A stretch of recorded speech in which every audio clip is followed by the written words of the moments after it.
चलिए आज हम लोग पढ़ेंगे हिंदी व्याकरण में मुहावरे यानी मुहावरा। तो मुहावरा का पहले अर्थ जानेंगे, मुहावरा होता क्या है। ठीक है, तो इसमें वाक्य में कभी कभी दे देता है मुहावरा, और जब इसका हम अर्थ नहीं जानते हैं तो वहाँ गलती कर देते हैं। इसलिए मुहावरे का अर्थ जानना आवश्यक होता है। अगर मुहावरा का अर्थ नहीं जानते हैं तो हम सही से किसी भी पैराग्राफ को नहीं समझ पाते हैं, क्या है कि उसमें बहुत सारा जो है मुहावरा रहता है। तो इसलिए मुहावरे का अर्थ जानना पड़ेगा। तो इसमें जो कहा जाता है वो वास्तव में उसका अर्थ अगर हम लगाएं तो वो इसका अर्थ नहीं होता है। ठीक है, जैसे मान लीजिए कि अपने पैरों पर खड़ा होना, इसका मतलब अगर सामान्य अर्थ लगाइएगा तो आप समझिएगा कि पैरों पर खड़ा होगा, लेकिन हम लोग यूज करते हैं इसका अर्थ कि आत्मनिर्भर होना। क्या होना? आत्मनिर्भर होना। अपने पैरों पे खड़े होना का मतलब क्या हुआ? दूसरे पर आधारित नहीं होना। जैसे घर में लोग कहता है कि अपने पैरों पर खड़ा हो जाओ, अपने पैरों पे खड़ा हो तब ना जाने, तब ना पता चलेगा। यानी खुद नौकरी करो, खुद जो है पैसा कमाओ और खुद जो है अपना देख रेख भाल करो, तब पता चलेगा। क्या? तो अपने पैरों पे खड़ा होना, इसका सामान्य अर्थ हम नहीं लगा सकते हैं। तो इसमें देखो तो 1 2 3 4 5 यानी शब्द 5 आया, इससे अधिक भी आ सकता है। तो शब्दों का वह समूह जिसका उसके सामान्य अर्थ से नहीं बल्कि उसके लाक्षणिक गुणों से उसका अर्थ निकले, यानी लक्षण दिखाई दे कि हाँ इसमें क्या इसका लक्षण होना चाहिए, तो उसे क्या कहेंगे? मुहावरा कहेंगे। यानी अपने सामान्य रूप को छोड़कर एक लाक्षणिक अर्थ को प्रकट करे तो उस समूह को क्या कहेंगे? यानी शब्दों के उस समूह को क्या कहेंगे? मुहावरा कहेंगे। और मुहावरे उसका क्या हो जाएगा? प्लुरल हो जाएगा, यानी बहुवचन हो जाएगा। और ये बहुत सारे जो है मुहावरे मिलेंगे, बहुत तरीके का मुहावरा मिलता है। तो सबके बारे में आप लिख कर याद करके या वाक्य में प्रयोग करने के लिए दे देगा। अब कह देगा कि आंखें दिखाना। ठीक है, आंखें क्या करना? दिखाना। तो आंखें दिखाना इसका मतलब ही नहीं कि आंख सामने कह के कहना कि आंख हमारा देखो, ये नहीं होता है, बल्कि क्रोध भरी दृष्टि से देखना। जैसे लोग नहीं होता है कि आप काम करते हैं और आपके काम से वो नाराज होते हैं तो आंख दिखाते हैं, गुस्सा करते हैं। जैसे हम पढ़ा रहे हैं और आप हल्ला कर रहे हैं तो हम कुछ देर के लिए क्या करेंगे? आंख तरेंगे, दिखाएंगे, आप फील कर लेंगे कि हाँ सर जो है हमसे गुस्सा हो रहे हैं, यानी क्रोध भरी दृष्टि से देख रहे हैं। तो इसका अर्थ होता है क्रोध भरी दृष्टि से देखना। आंख मारना, ऐसे हम कर देते चलो निकलो बाहर जाओ, यानी इशारा करते हैं। आंख मारने का क्या अर्थ हुआ? इशारा करना। ये नहीं कि आंख जो है मार दिए, आंख को मारा नहीं ना जा सकता है, तो यानी इशारा करना। आंखों में धूल झोंकना। ठीक है, आंखों में धूल झोंकने का मतलब ये नहीं कि कहीं से धूल लाए और आंख में लेके झोंक दिए। तो आंख में हम धूल झोंक देते हैं तो हमारे आंख में क्या हो जाता है? गड़बड़ी हो जाता है, हम देख नहीं पाते हैं। तो उस समय आप कुछ भी कर सकते हैं, हमारा आँख जो है क्या हो जाएगा? हमारे आँख से दिखाई नहीं देगा, तो हम दूसरे को नहीं देख पाएंगे और वो अपना काम कर लेगा। इसका मतलब क्या हुआ कि धोखा दे देना। इसका मतलब क्या हुआ? धोखा देना, यानी आँखों में धूल झोंकना का मतलब धोखा देना। ठीक है। आंखें फेरना यानी खिलाफ हो जाना। लोग नहीं कहता है कि हाँ अब आँख फेर लिया है हमसे, यानी पहले जो था हमारे साथ था लेकिन अब आंखें फेर लिया है। आकाश पाताल एक करना। अब आकाश पाताल एक करना का तुम लोग सामान्य अर्थ लगाओगे कि आकाश और पाताल को लेके एक में मिला देना, तो ये नहीं ना होगा।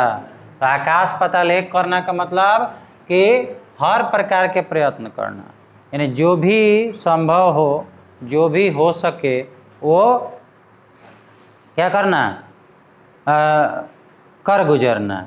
जैसे नहीं होता है कि मान लो कि किसी का घर में तबीयत खराब हो गया तो आदमी बेचैन हो जाता है, हर संभव प्रयास करता है कि कहीं से पैसा जुगाड़ करके या कहीं से प्रयत्न करके उसका तबीयत जो है ठीक हो जाए।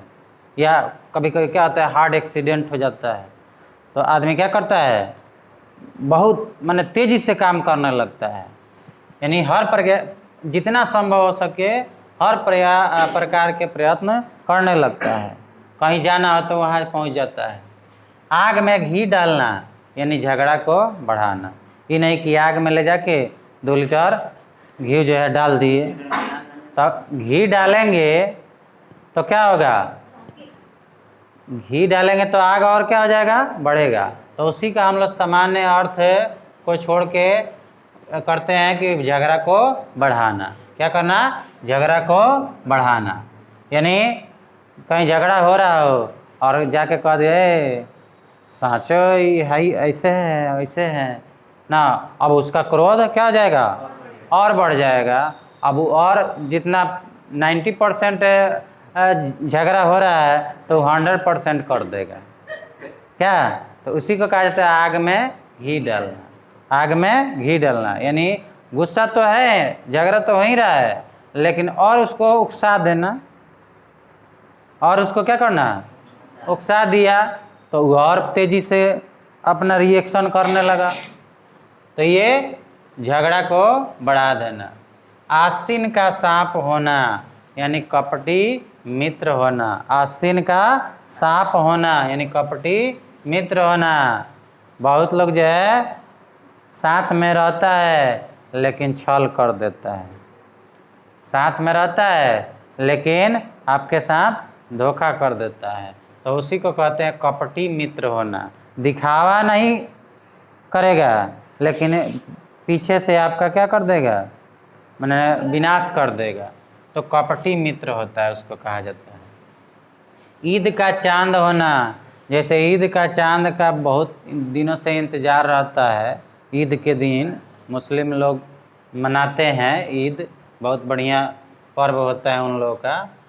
तो ईद का चांद होना, तो ईद का चांद का जिस तरह से इंतज़ार रहता है, बहुत इंतज़ार कराता है, साल भर लग जाता है, तो उसी तरह से अगर कोई व्यक्ति जो है बहुत दिनों के बाद दिखाई दिया तो लोग कहते वाह अपने के तो ना ईद का चांद हो गए हैं। भोजपुरी में कहेंगे कि रउआ तो ईद के चांद हो गए बनी। हाँ, यानी बहुत दिनों बाद दिखाई पड़ना, यानी इंतज़ार करा के आना। ठीक है। उंगली उठाना, जैसा लोग नहीं कहता है कि हम पर उंगली मत उठाओ। उंगली उठाने का मतलब हम नहीं काम किए हैं फिर भी वो दोष लगाना, उंगली उठाना। कान काटना यानी हराना, तो नहीं कहता है तो कान काट दिया तुम्हारा। अब कान काट दिया ही नहीं कि दोनों कान में लेके ब्लेड से काट दिया चाहे छुरी से काट दिया, है ना। तो इसका मतलब होता है कान काटना माने हराना। कान खड़े होना यानी सावधान होना। देखते हो कोई आवश्यक बात होता है, चाहे ऐसा बात होता है जो हमारे लिए ज़रूरी होता है, तो हम कान एकदम लगता है कि हम ऐसे कर कर के सुनने लगते हैं। यानी कान खड़ा करना का मतलब जो भी बात हो रहा है उसको हम सुन लें, तो यानी सावधान होना। सावधान होना, जैसे आर्मी में सब कहता है सावधान हो जाओ, दुश्मन जो है हमला करने वाला है। तो क्या हो जाएगा, कान खड़े होना, यानी सब जो है अपना तैयारी में हो जाएगा, सब जो है सावधान हो जाएगा। काम तमाम कर देना, लोग कहता है ना काम तमाम कर दिए हैं, माने जान से मार दिए हैं। तो काम तमाम कर देना यानी जान से मार देना। कमर टूटना यानी असहाय होना। कमर टूटना माने रीढ़ की हड्डी खत्म हो जाएगी तो जैसे झुक जाएंगे ना, तो उसी तरह से कमर टूटने का मतलब होता है कोई सहारा नहीं बचना, माने किसी की जो है हेल्प नहीं मिलना, मदद नहीं मिलना, तो कमर टूट जाता है यानी असहाय आदमी हो जाता है।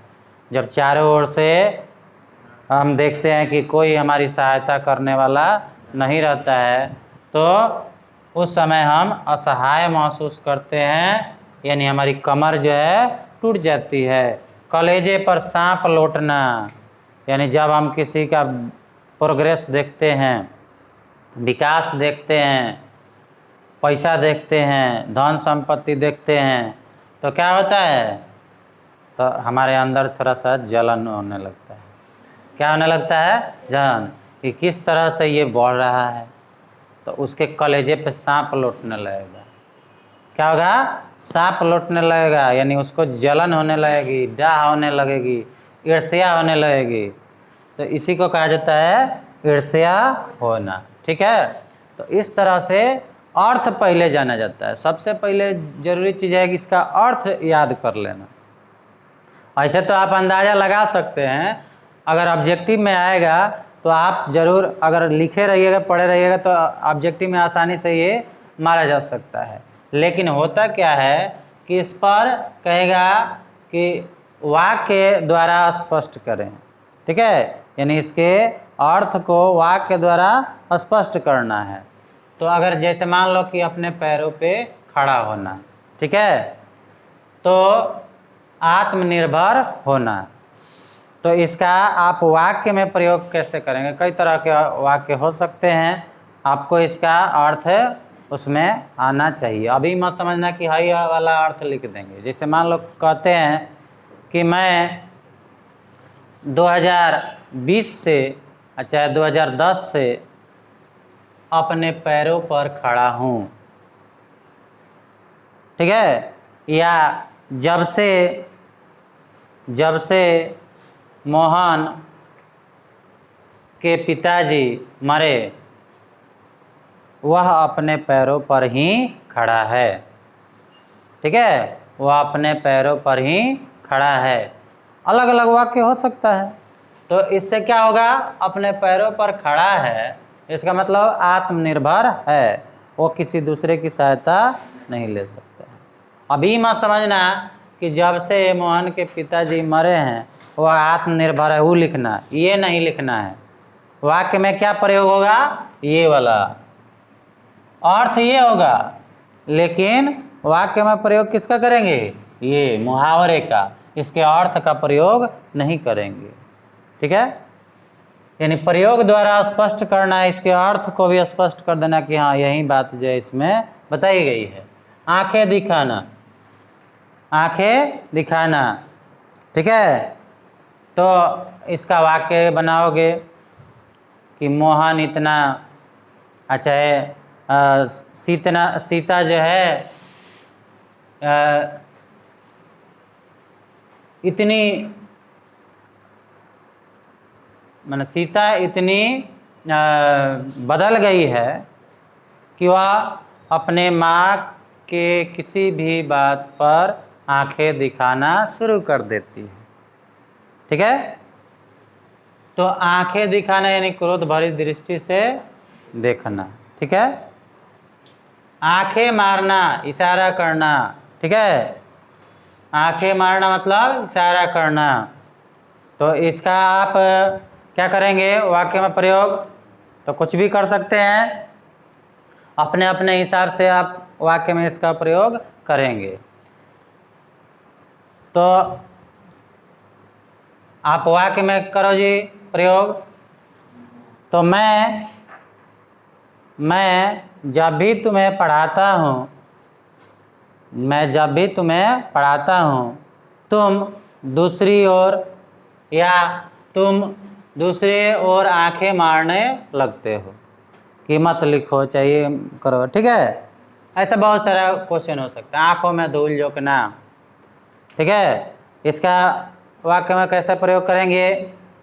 तो देखो, आपके माता पिता पढ़ने के लिए पैसा देते हैं, इसलिए आपका कर्तव्य बनता है कि उनकी आंखों में धूल न झोंके, उनकी आंखों में धूल न झोंके, यानी धोखा न दे।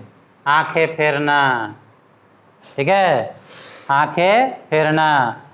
तो क्या करोगे इसका वाक्य में? जब से मेरे पास पैसों की कमी हुई है, मेरे दोस्त सभी मुझसे आंखें फेर लिए हैं या फेर चुके हैं ना, या फेरने लगे हैं।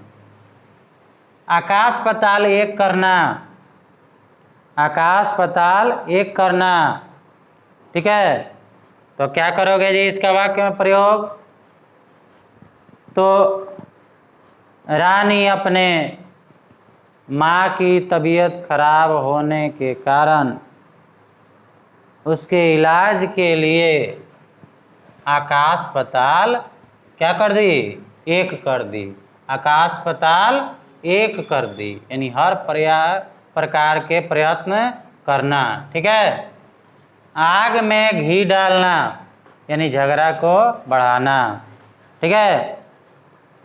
तो क्यों जी, क्या कारण है कि तुम हर जगह आग में घी डालते रहते हो? क्या कोई पूछा जाता है ना, अरे क्या कारण है कि तुम हर जगह आग में घी डालने का काम करते हो, झगड़ा लड़ाते रहते हो, ठीक है। उसके बाद है आस्तीन का सांप होना, यानी कपटी मित्र होना, ठीक है। तो क्या होगा जी? वे लोग बरसों से मेरे साथ रहते थे, लेकिन कुछ दिनों से ऐसे काम कर रहे हैं जैसे मानो वे आस्तीन के सांप हो गए हैं। तरह तरह के अपने अपने हिसाब से वाक्य बनाया जाता है, लेकिन अर्थ स्पष्ट रहना चाहिए। ईद का चांद होना, बहुत दिनों बाद दिखाई पड़ना। तो क्या कहोगे जी? अरे जब से आपकी नौकरी लगी है तब से आप तो ईद का चांद हो गए हैं। क्या बहुत दिन के बाद आए हुए हैं, दिखाई दिए हैं क्या? तो ये वाला नहीं दे यूज करना है। कौन? ये ईद का चांद होना यूज करना है, ठीक है। या जब से आपकी शादी हो गई है तब से तो आप ईद का चांद हो गए हैं। तो अर्थ स्पष्ट हो गया कि नहीं, कि बहुत दिन के बाद आए हुए हैं। उंगली उठाना, ठीक है। मुझ पर उंगली उठाने से पहले अपने गिरवान में झांक के देख लो। क्या वाक्य है, लगा सकते हैं, यानी मुझे दोषी ठहराने से पहले तुम अपने आप को देख लो। कान काटना, ठीक है। कान काटना मतलब हराना, हाँ जी, हराना। कारगिल के युद्ध में भारतीय सैनिकों ने पाकिस्तानियों की क्या कर दी? कान काट दी। क्या कर दी? कान काट दी। कान खड़े होना, कान खड़े करके सुन लो। जब तक तुम लोग पढ़ते रहोगे तब तक मैं पढ़ाता रहूँगा, ठीक है। काम तमाम कर देना, काम तमाम कर देना। पुलिस ने चोरों की कल रात काम तमाम कर दिए, ठीक है। हाँ, चोरों की काम तमाम, हाँ, आज जब भी मिला तब काम तमाम कर दिया। क्या उसके बाद है कमर टूटना यानी असहाय होना। कमर टूटना मतलब असहाय होना। ठीक है, जब से लॉकडाउन लगा है क्या छात्रों की कमर टूट गई है। क्या हो गई है? छात्रों की कमर टूट गई है। कमर टूट गई है मतलब पढ़ाई लिखाई ख़त्म है, यानी लग रहा है कि अब पढ़ाई से हमारा कोई नाता नहीं है, यानी हम असहाय हो गए हैं। जो हमारे लिए पढ़ाई होनी चाहिए अब नहीं हो रही है, तो पढ़ाई ना भी हो तो कमर टूट जाता है, यानी असहाय फील करते हैं। कलेजे पर सांप लौटना, मेरे पास ज़्यादा पैसा देखकर मेरे विपक्षी के कलेजे पर सांप लौटने लगता है कि कैसे वह इतना पैसे वाला बन गया। क्या? तो ये कलेजे पर सांप लौटना यानी जलन होना, यानी डा होना, ईर्ष्या होना, जो भी कह लो इसमें पूछा जा सकता है। तो ऐसे बहुत सारे जो है आपको मुहावरे देखने को मिल सकते हैं। तो जितना भी आपको हो वो आप बुक की सहायता से लिखते रहिए, वाक्य में प्रयोग करते रहिए, इससे स्पष्ट हो जाएगा। और वहीं आपको पूछता है एग्ज़ाम में, ऑब्जेक्टिव में पूछ देगा, ऑब्जेक्टिव में ज़्यादा पूछता है, खासकर जनरल कंपटीशन के एग्ज़ाम में ज़्यादा ऑब्जेक्टिव में पूछा जाता है, जो हिंदी का एग्ज़ाम होता है उसमें। ठीक है, तो ये सब जो है आपके लिए थोड़ा सा ये संक्षिप्त जानकारी था। ठीक है, और अगर आप इसी को समझ गए तो अब कोई दिक्कत नहीं होगा। ठीक है, धन्यवाद।